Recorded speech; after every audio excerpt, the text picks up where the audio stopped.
Welcome to the Dialogue KE. Now, Nigerian President Olusegun Obasanjo is set to head a 10-member committee to spearhead talks between President William Ruto and the opposition leader Raila Odinga so as to end the political stalemate in the country. Now, does this mean as a country we can't address political stability issues after every election? Away from that, Busia Senator Okiya Omtata has escalated the Finance Act battle to the Supreme Court, seeking to overturn the Court of Appeal decision that allowed the implementation of the Finance Act 2023. Will he be successful?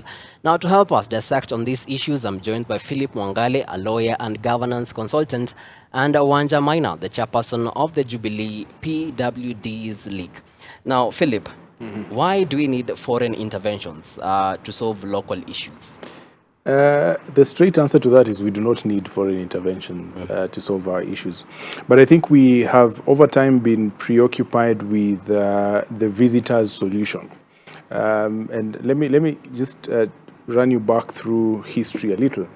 If you look at most atrocious crimes that have been committed on Kenya's territory over the decades, you'd come to a conclusion that at every stage of those things happening, whether it is a murder, whether it is an assassination, or whether it is even election interference, we have always called on outsiders to come and give us solutions. You hear of an assassination or a murder, alleged murder, crime, and you hear senior people in government and in this country calling on the Scotland Yard, calling on the FBI to come and help us, solve those kinds of things.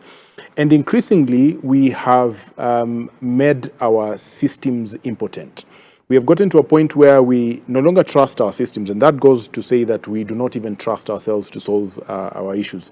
So as far as the talks go, I do not think it is necessary to have President Obasanjo or any other person across the continent or outside this country solving our issues. But that also points us to one thing, that we may not really understand what our issues are.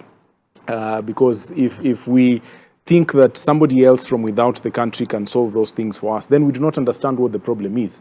In this scenario that we are in, the fact that we are calling on elderly, I had that phrase used, elderly statesmen, older brothers, to come and mediate or help us negotiate, goes to show that we may have a correct diagnosis of the symptoms, but we do not have, a correct prescription of the medication that should get us out of this malady. It's actually a trust issue. That is partly it. And number two, it's as I've mentioned, we do not understand what really our problem is. When on one hand, we are talking about the issues that, for example, Azimio has listed, Kenya Kwanza has listed as conditions for them to negotiate. We are talking about the cost of living. We are talking about IBC reconstitution. We are talking about political party interference and all those kinds of things.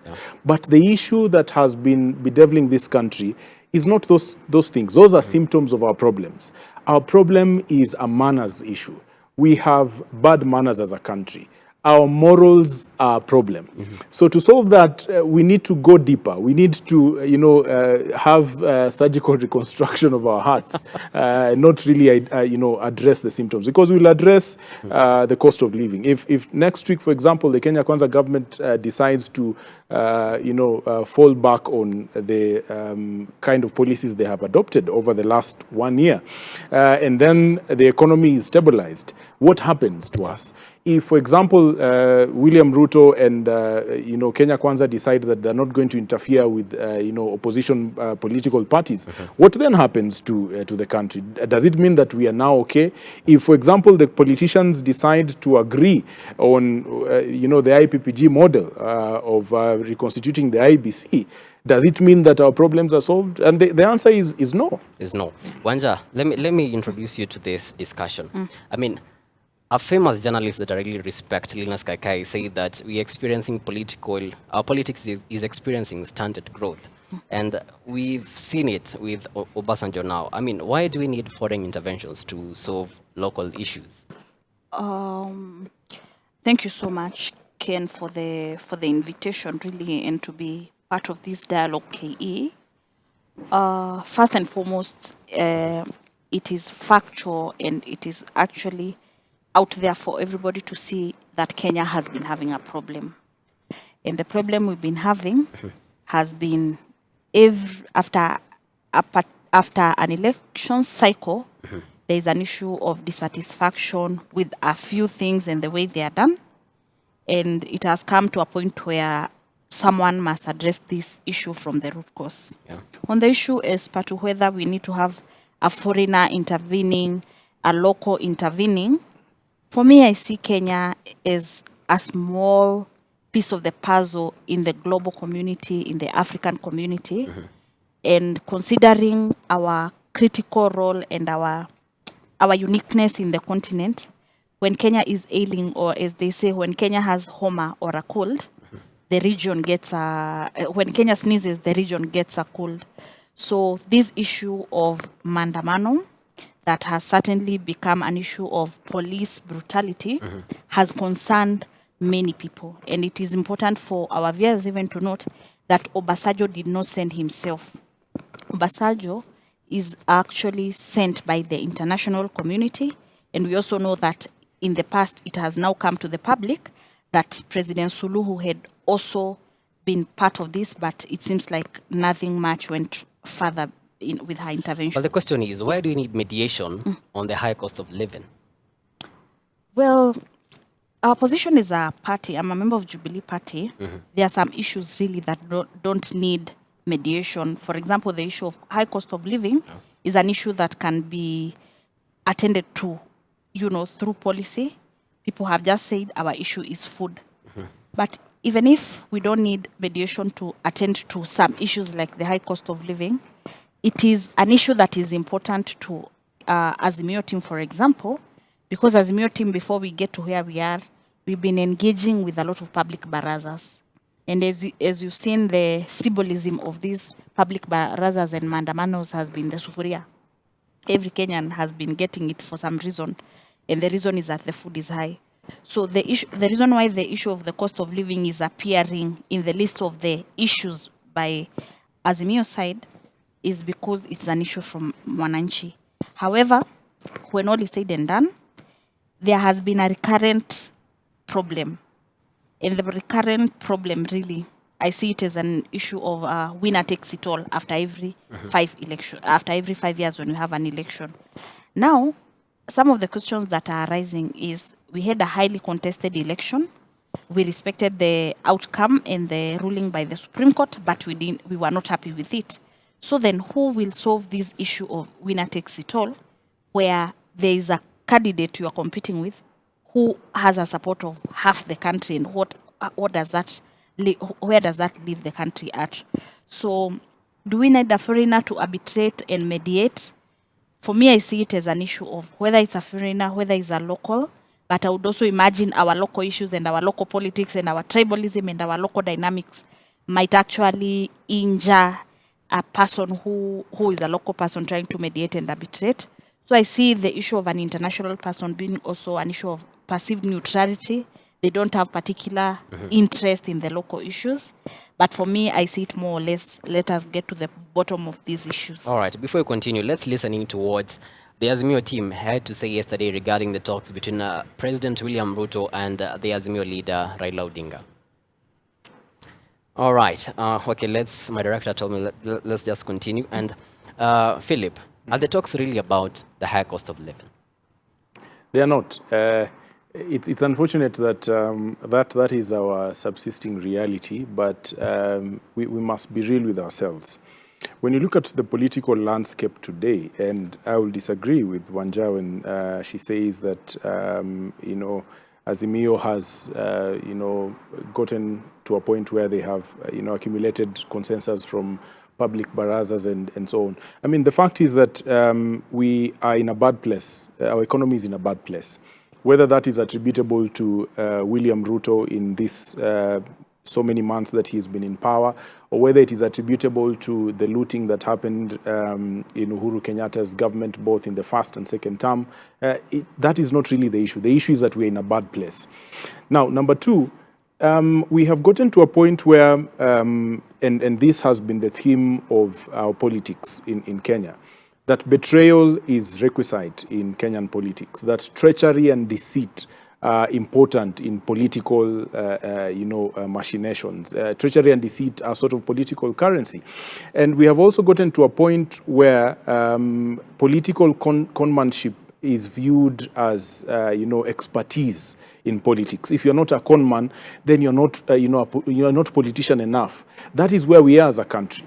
So these politicians that we are seeing on the forefront of the political space first have that kind of fiber within them, without exception. All these politicians, have the fiber of betrayal, they have the fiber of deceit and treachery, and they have, been perpetuating these vices across the years. So when it comes to what really is the issue on the table, I'll be very, blank and very honest, and perhaps very blunt. That if you look at history, look at where we were in 2017, look at where we were before that in 2013, where we were in 2007. There's a string that you can actually go back to. You can trace something in those elections that we've had. The fact that we're talking about foreigners coming in to mediate in 2007. We had an external person coming to mediate. Kofi Annan was here, and it appeared as though we had made headway. In 2013, things didn't go as planned. In 2017, it appeared as though there was, we had light at the end of the tunnel. Money changed hands, and then we had a sense of calm, which we confused for peace. Along the way, we got back to our factory settings. So back to the point of what is really on the table. What is on the table is power. What is on the table is money. We have to be very blank, and very honest with ourselves. The politicians will come out and tell us, by the way, we are having discussions on the cost of living. Kenya Kwanza will come out and tell us we are discussing Mwananchi's problems. But that is not it. We have to be honest with ourselves. It is about power. It is about money. You look at the assembly of the team from Azimio that is going to these negotiations, led by Kalonzo Musyoka, Eugene Wamalwa, Munya. Yes, these are party bigwigs, if I may use the term. So if at all we were going to discuss the cost of living, you'd probably have different people. But these individuals are in that team, and you contrast that also with the Kenya Kwanza team, so that they can cater for their affairs, their political party affairs, and the power mechanics that they are trying to champion. So it has very little to do with the cost of living. It has very little to do with Mwananchi. That Mwananchi will be featured in these talks is incidental to what the politician wants to get out of this. Wanja, Philip said it's all about power sharing and money. From where you sit in Jubilee, do you think this is the case? Well, for me, I do not think that is the case. If that is an issue, the issue of money and the issue of envelopes, at least on our side, it's not one of the 5 issues that we have tabled as issues that we need to be mediated upon. In fact, one of the issues that is very close to our heart is the issue of multipartyism. As you know, there has been a lot of interference of our party in what we know with the background information that we have, that it has all been coming from the Kenya Kwanza administration, with the sole aim of muzzling opposition voices. So for us, the issue of multi-partyism is very close to our heart, and it's one of the issues that is tabled before the mediator. So other issues like issues of inclusivity, they are issues that unite all Kenyans. For example, it has been in the public domain that current leadership has said that Kenya is a private company, and there are shareholders and non-shareholders. This has been reflected even in terms of the people who are given certain employment opportunities. This has led to the exclusion of others. Those are issues that quite resonate with the Kenyans. So I don't see how this is an issue of money exchanging hands and big envelopes. Issues of the constitution, for example, You see, the constitution itself anticipates that it can be amended. So issues around constitution amendment are not new and they are not something bad. The law is there to serve our needs. For example, there has been, Kenya Kwanza presented the issue of CDF fund being put in the constitution, which is which is one of their propositions, and it's not the work of our side to tell them that that is not important. But for me, I see that as part of constitution amendment, and someone else will come and say, maybe we can talk about the seat of the prime minister, for example. We can talk about the issue of the office of the opposition leader, for example. So issues of constitution amendments is an issue that is not bad. I don't know why Kenya associate amendments with a bad thing. It is just going with the times and responding to our political realities. So the talks are not really about the high cost of living. There is an element of the high cost of living, which I mentioned, first, which is maybe, if I could use another word, I would say is one of the issues, amongst other issues, like the issue of the IBC, the issue of multipartyism. Actually, I could list them. Cost of living comes first. And you know, the cost of living issue is an issue that we have worked with from the very beginning, because even when we had the bipartisan talks that were unfortunately sabotaged by Kenya Kwanza, we had 9 issues, and top in the list of the 9 issues was the issue of cost of living. So it's an issue that we have been working with. Was it, when you look at when Azimio began demonstrating, the first time it was about the IBC. Correct. And then the Finance Act came into place. And then the goal shifted from IBC to now the high cost of living. The Finance Act. The goal has not shifted. You see, the issue of the Finance Bill and the Finance Act, it is just because of the way the country's financial calendar moves, and the issue of the Finance Bill comes, you have to start a new budget in July. So one of the things that actually can be credited to the opposition that we've done very well is actually the issue of really raising awareness on the issues of the Finance Bill and the Finance Act. You agree with me that in the past, Kenyans have not robustly engaged with the Finance Bill like they did this time. Needless to say, even if you remove us in opposition from the conversation, there were independent researchers, these poll people like Center for Fiscal Affairs, Infotrack, TIFA, who also researched and polled Kenyans as part of what they feel about the Finance Bill. It might interest you to know that a team of people called Center for Fiscal Affairs had said that 90% of Kenyans do not agree with the issue of the Finance Bill. So truly, it is not an Azimio issue per se. It has been an issue that has been with the Kenyans, and we are just working with them and resonating with them. So the goal has not really shifted. It is amongst the issues that we are discussing, and you cannot divorce issues of one. You see, when this government came to power in 2022, they started from a bad place of breaking promises. In fact, one of the poll people called Infotrack, one of the reasons why they asked Kenyans, they asked Kenyans, do you think the country is going in the right direction? 73% of Kenyans said yes.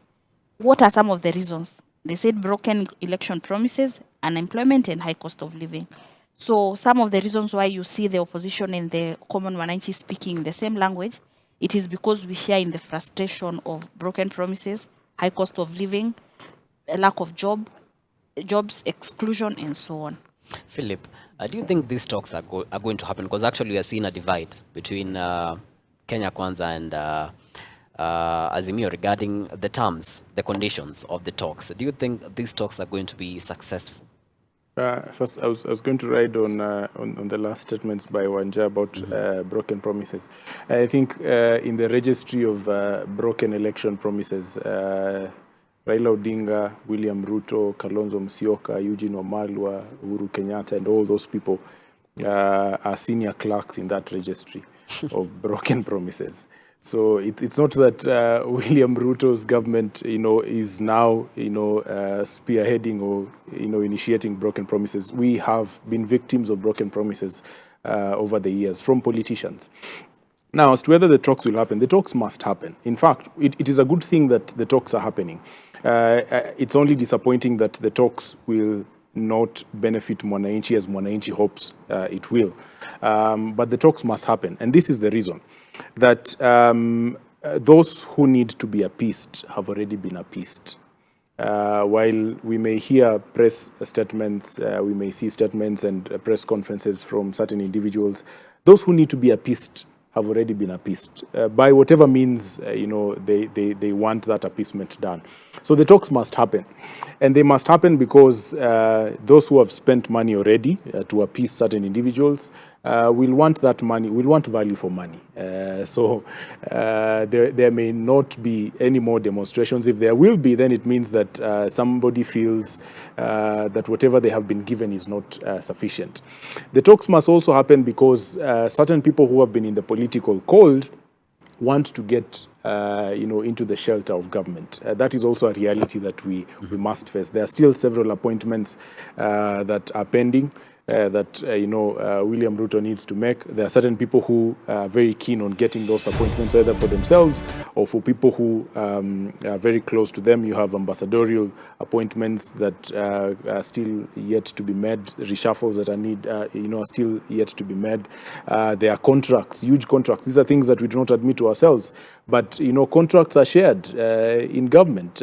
Contracts, road contracts. You have all those infrastructure contracts, the huge contracts that we see. You have military contracts. All these kinds of things are shared. When Wanja was talking about the winner taking it all, in fact, in a democracy, the winner must take it all. But it is what they do with what they have taken that is the issue. In our setup, the winner has been taking it all and marginalizing it either to their own personal business interests or to their own tribe. That has been the issue. But if the winner takes it all, and by all it means by what the majority has given to them, and distributes it fairly and equitably across the country, then we'll have no issue. If peradventure, in 2027, we have the same setup. William Ruto is vying again for president, and somebody else from the opposition camp vies. Say it's not Raila Odinga. And they get almost the same amount of votes like they did in the last elections, we'll still have a problem because we have communities that feel that they have been left out of development over the years. They have been disenfranchised. That is a reality. When you look at the demonstrations that we've had in the last couple of weeks, certain regions, and most especially Luo Nyanza, have had demonstrations a notch higher than other regions, and this is because this region has been disenfranchised over the years. So if we have a scenario in the next elections where say Luo Nyanza and that region is in power, and they utilize that power as against other communities, or they disenfranchise other communities, it will be a vicious cycle. So we must address the issues that are bedeviling us. One, we have an issue of greed, we have an issue of bad manners, and we have it is a morality problem. And the solution is not these talks we are having, these conferences, these task forces we are setting up, these recommendations, these reports, because those are things that are cosmetic repairs to a face that needs reconstruction. Now, Philip, you say that these talks are all about power and money. Yeah. The followers of Azimio have been told that we are fighting for you because it's the high cost of living that you're fighting for. What happens when Ruto and Raila seal a deal, they reach a consensus? What will they tell their followers? Which they have. They have already reached a consensus. But it would be very embarrassing for Azimio to say we have reached a consensus and it had nothing to do with you. That's why they're telling us there are these things on the table. We need to iron them out. Just like it happened in 2018 with Raila Odinga and Uhuru Kenyatta. The common man will be forgotten. I think sometimes we underestimate the greed that is in the politicians that we have. And we underestimate our ability or our inability to tell the difference between good people and bad people. We just know who the good people are and who the bad people are, and we don't care anymore. But once Uhuru Kenyatta, William Ruto, sorry, and Raila Odinga come to an agreement, and the embers of the fires they have lit up are quelled, it will be up to Mwananchi to fend for themselves. And this is the reason that I insist all the time that in as much as we have been taught and we know that there are three arms of government, we have the fourth arm of government, which is very key, and that is the office of the citizen. So if the citizen is dependent on the politician they have elected, to go and fight for their affairs, then that will be putting our hope in the wrong places, because we have seen over time that the politician cannot be trusted.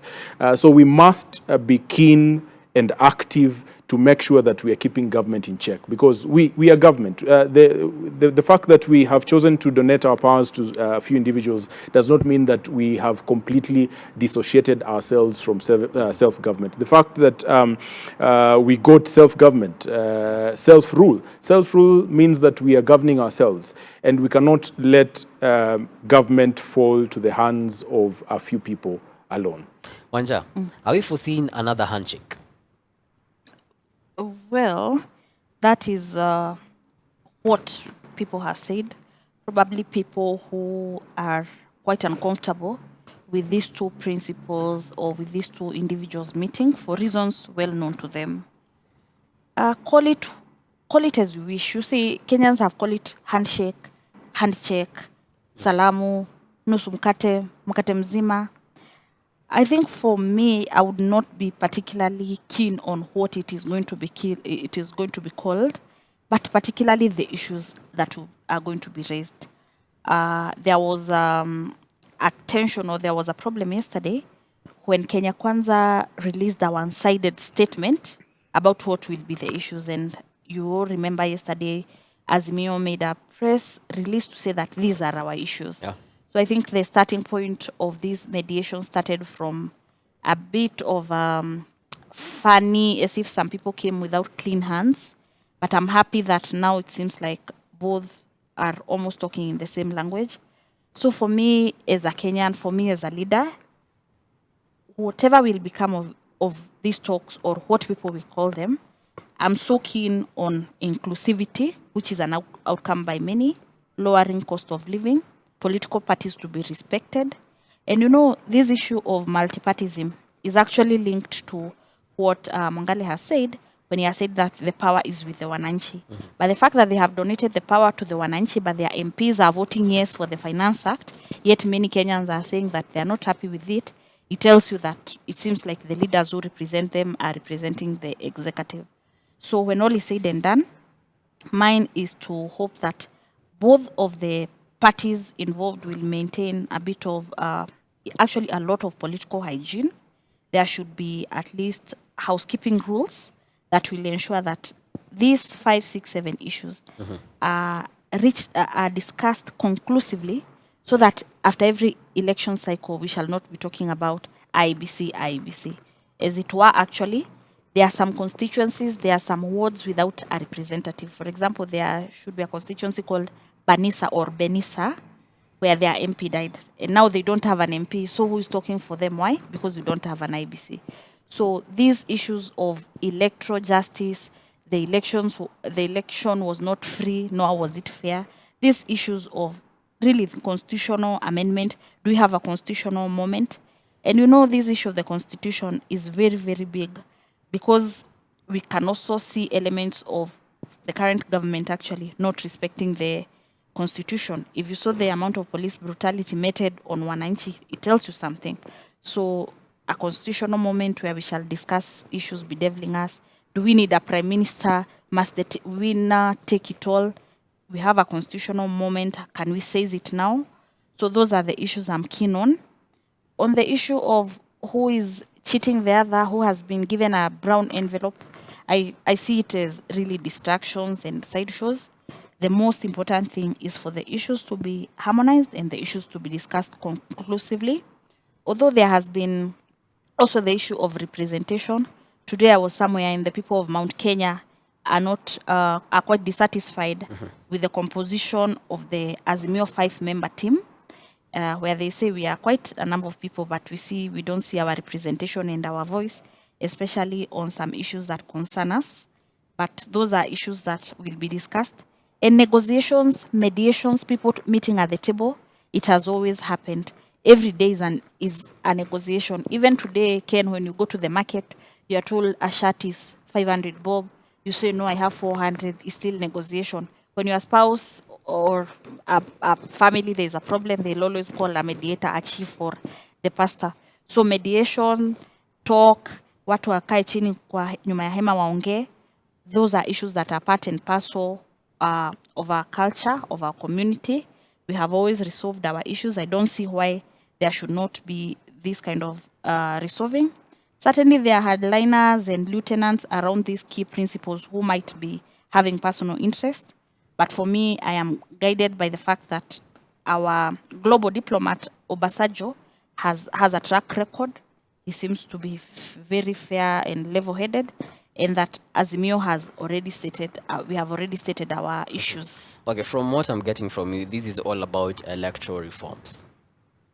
IBC issue really forms part of our agenda. Actually, our issues are cost of living, IBC, multipartyism, inclusivity. You've really and talked about the electoral reforms, and little have you talked about the high cost of living. The high cost of living, you told me it doesn't have to be mediated. So it is just an issue that should be dealt with, in other ways. So I think the issues to be mediated are these quite hard facts, but these issues of unga, it's just a question of saying unga is at 250, make it to 100, whichever way you mean. So after the talks are successful, do you think that the cost of living will now go down? I'm optimistic because I believe that the work of government, if nothing else, their work is to provide for public goods, water, food, basics first. So unless the current government does not love her citizen, unless they don't care about their feelings, I don't see why unga should not be. I saw the Wananchi proposed bei, and they say they want it to be 90 bob per 2 kg bag. So it is incumbent upon the Kenya Kwanza government to just listen to the people. Unless they don't love them, I don't see why they should not lower the cost of living. Philip, do you agree with Wanja that when the talks are successful, the high cost of living will now come down? Of course not. Sometimes, those of us who, on the side I speak from, may look like we are not optimists, we are not patriots, and we may sound alarmist.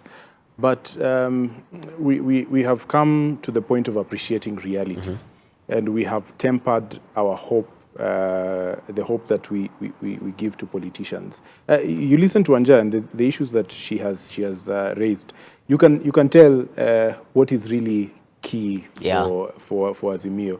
Wanja has mentioned that Mount Kenya feels left out in the list that is representing Azimio. I mean, if we are looking at the country, it should not really matter whether there are 2 people from Mount Kenya who are in that committee that is coming from Azimio or not.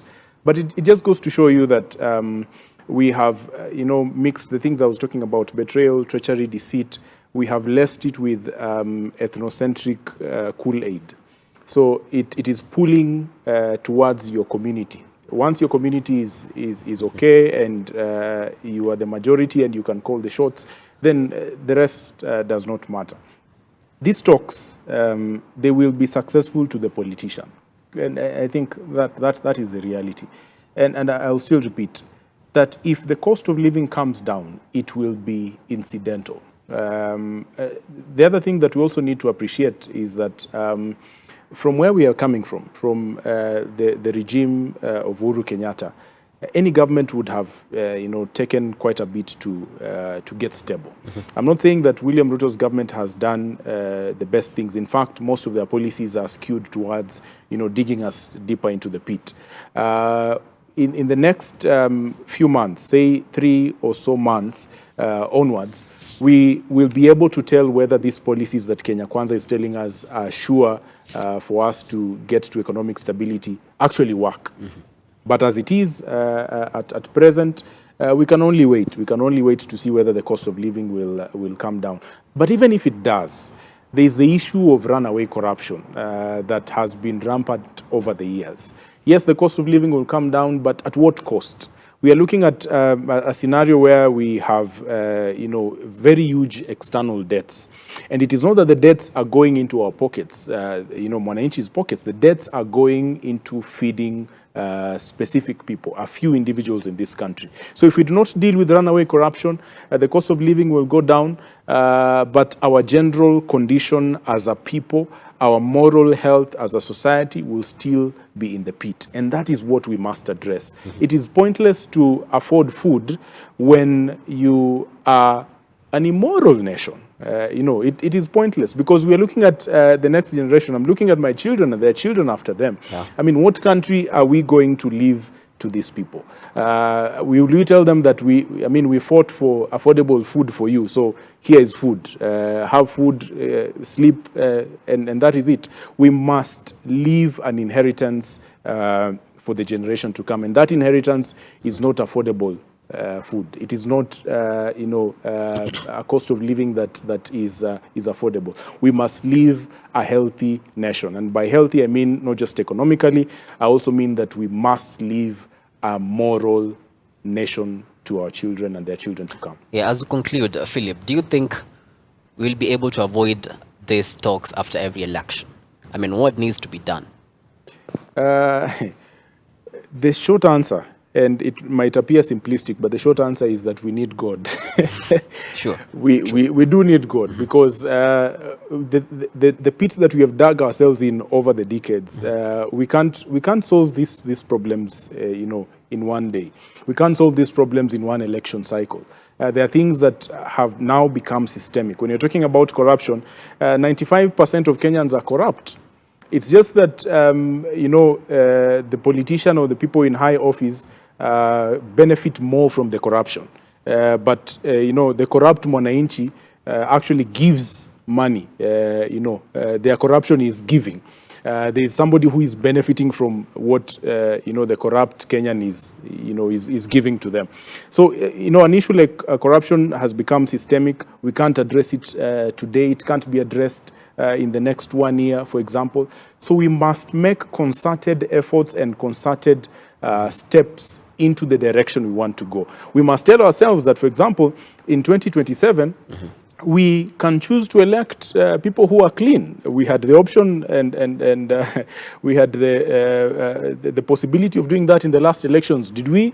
We didn't. In fact, the people who have gotten into parliament, and I still hold that parliament is very important. The fact that we have gotten to this point where we are now victims of an executive when we have a parliament that should oversight the executive means that, we would rather then proceed by government by partisan talks.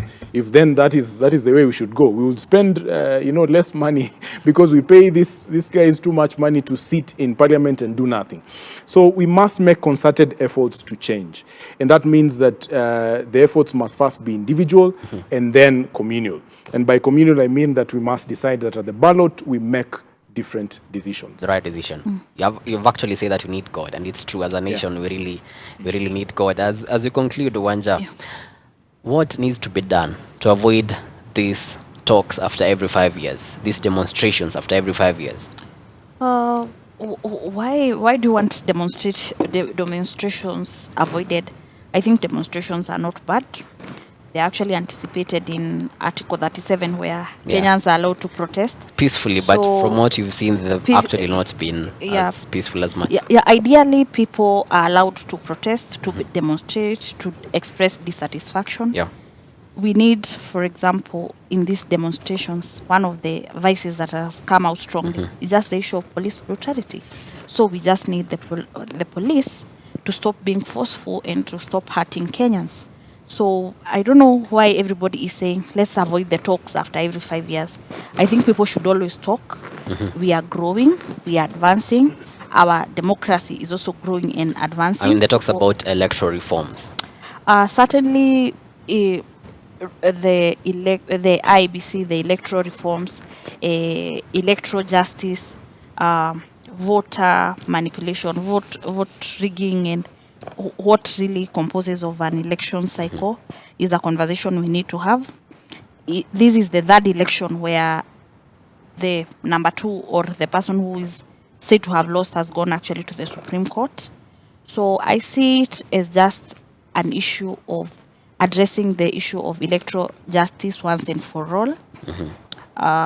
It really has to be addressed. So the IBC issue is coming out strongly, I believe, on both sides. But most important, really, where I'm agreeing with my friend here, is that there is also an issue of lack of political hygiene, whereby leaders are elected by Kenyans, but they choose to represent themselves and the executive once they get to Bunge. So that is an issue now. Then Kenyans can also reflect and ask themselves who they are going to choose next time, why they decide to choose certain people and not others. But most importantly, as a country, it's important for us to be tolerant of each other. It's unfortunate where we see people from a certain community in the informal settlements of Nyalenda you can tell that there is a particular violence targeted towards a certain community. We need to really walk the talk and treat really people as people. But most importantly, it's incumbent upon the Kenya Kwanza government to wake up, smell the coffee, that many Kenyans are crying of broken promises. Nikiweka Biblia chini nitawasaidia, but that is not happening. Unga, basics, cooking gas is all expensive. So it's important that the current leadership not to appear to be at war with her Mwananchi, but to solve the needs of Mwananchi. It's a story of political hygiene. And we actually need God, as Philip has said. Yeah. I guess that's a good point to end this conversation on the dialogue. That has been Philip Mwangale, a lawyer and governance consultant, and Wanja Maina, the chair of the Jubilee Party PWD's League. On behalf of the whole team that made this broadcast a success, have yourself a blessed night. My name is Kennedy Kimani, and Boniface Murithi has been the sign language interpreter.